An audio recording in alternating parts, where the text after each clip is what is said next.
আসসালামু আলাইকুম সুপ্রিয় দর্শক, আপনারা দেখতেছেন আমার সরগম সুদান ঘাস। এই ঘাসের বীজ কিছুদিন আগে আমি অনলাইন থেকে নিয়েছিলাম।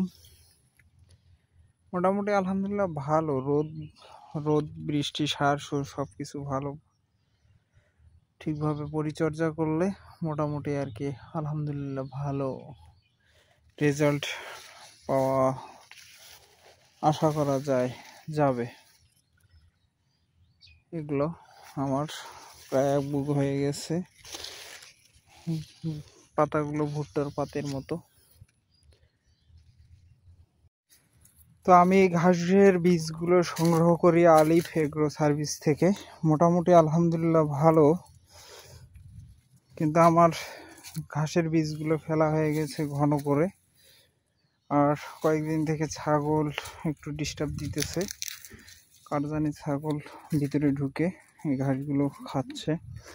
তো মোটামুটি আর কি ভুট্টার গাছের মতো, ঘাসের পাতাটা একটু নরম সফট এবং গোড়াগুলো আশা করা যায় নরম হবে।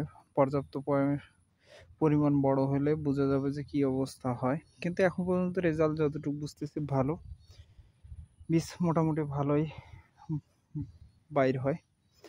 তো আপনারা চাইলেই আলিফ এগ্রো থেকে নিতে পারেন। এই যে সরগম সুদান ঘাস, পাতাগুলো অনেক বড় বড় ভুট্টার পাতার মতো। আশা করা যায় পুটিটা অবশ্যই বেশি হবে। তো এটুকুই।